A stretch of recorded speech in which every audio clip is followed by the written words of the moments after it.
Kubifuza guhanahana amafaranga babicishije ku buhinga ngurukana bumenyi, hasigaye hariho uburyo bwa Lumicash, Ecocash, inoti, akaravyo, ihera, mobinetel n'izindi. Benshi rero bariko barijukira gukoresha ubwo buhinga. Ariko hariho ikibazo, umuti kihe? Nuko naho Burundi bufise abantu barenga miliyoni 8 bakoresha ngendanwa, nta bice 4 kwijana vy'Abarundi bakoresha ubwo buhinga. Mbega none guhanahana amahera kuri ngendanwa mu Burundi vyotezwa imbere gute? Niyo nkuru nyamukuru tuza kurabira hamwe uyu munsi. Amahoro neza, ni David, nizeye ko mukomeye. Ubuhinga bwo guhanahana amahera kuri ngendanwa ngo burafise akabirya cane.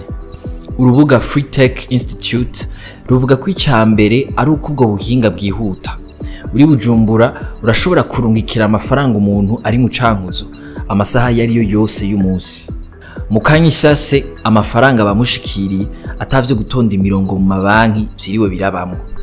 Ikindi rwa rubuga rutubwira nuko bukingiwe.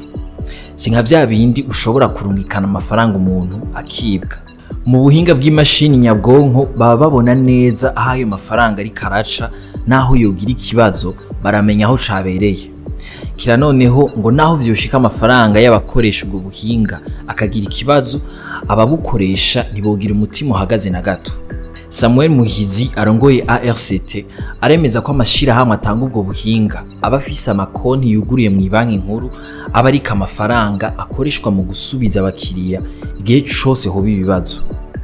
Ego nivyo turavuze ku vyiza vy'ubwo buhinga, ariko hari n'ibigorana mu gihugu nk'u Burundi kugira abantu benshi babwijukire. Icambere nuko ubwo buhinga ushobora gukenera kuba waraciye mu ishuri kugira utahure uko bukora. Ivyo bice bituma hari abatabukoresha ku kwibaza ko buhanitse. Ica kabiri, ubwo buhinga burasaba ibintu bitandukanye, nko kugira ngo uronke amafaranga kuri terefone yawe nuko iba yakije, navyo bisaba akariro muri ngendanwa.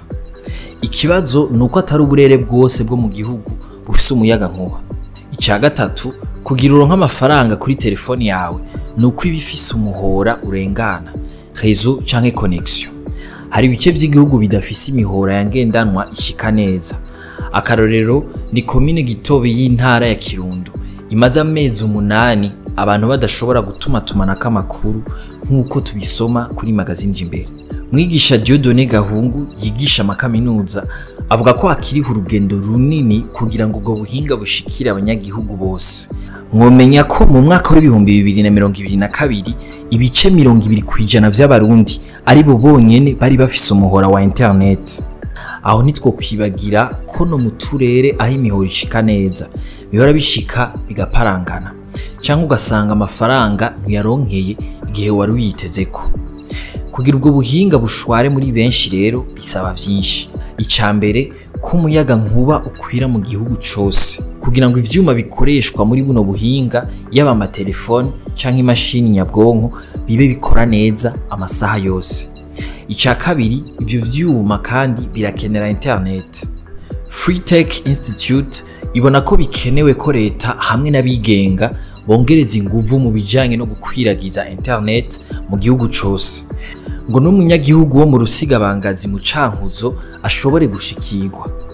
Harakenewe kandi ko ubushobozi bwo kugura, pouvoir d'achat, ku banyagihugu bwiyongera kugira ngo bashobore kwishoboza kugura udutelefone two gukoresha mu kurungikiranira ayo mafaranga. Kumbure boshobora no kugura ibidandazwa bidandarizwa ku mbuga ngurukana bumenyi na commerce en ligne, kenshi na kenshi usanga bizimvye. Leta kandi yogabanya amakori akatwa ku bijanye no kurungika ayo mafaranga hifashishijwe ubuhinga bwa none. Vyagiye biribonekeza ko ibiciro vyo mu Burundi byisumbuye kurusha ahandi mu karere, bigatuma benshi baca batinya gukoresha ubwo buhinga. Mwigisha Dieudonné Gahungu avuga ko ico gisata co guhanahana amafaranga ku buhinga ngurukana bumenyi gikwiye gutezwa imbere cane, n'ubundi ngo gitanga ubuzi bwinshi, kikariha ikori, kikorohereza kandi n'abakuru udandazwa, maze ubutunzi bw'igihugu bukisununura. Dutandukira inkuru ngufi nazo. Hari itegeko rishasha rigiye kugenga umwuga wo kumenyesha amakuru ryemejwe ejo hahise n'inama nshingamateka. Hamwe ryo kwemezwa rigatangura gushirwa mu ngiro no gukuraho igihano c'agasho ku bamenyeshamakuru bakoze ivyaha bito bito. Bazohanishwa ihadabu riri hagati y'ibihumbi 500 n'umuriyoni n'ibihumbi 500. Magazine imbere itubwira ko iryo tegeko ritegekanya kandi gukingira umutekano w'abamenyeshamakuru n'uwabene gihugu batanga amakuru. Rirategekanya no guhana ubuhimanya makuru. Uburundi bwanose ubutumire bwo kuja mu nama ihuza Afrika n'Ubushinwa Sommet Chine-Afrique. Iyo nama itegekanijwe kuva kuwa kabiri gushika kuwa ndwi Nyakanga 2024, ikaba izoshimikira ku bijanye no gukomeza imigenderanire no gufashanya hagati y'ibihugu vya Afrika n'Ubushinwa. Igihe ambassadeur Zhao Jianping yashira ubwo butumire umukuru w'igihugu Evariste Ndayishimiye, baragarutse ku migambi iri kirarangurwa hamwe n'iyimirije kurangurwa ifashwe mu mugongo y'igihugu c'Ubushinwa.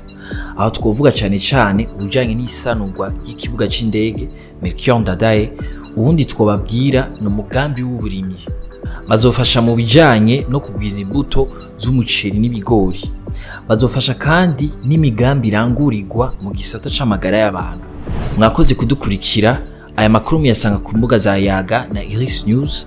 Ahanje tuzosubira kwa mbere.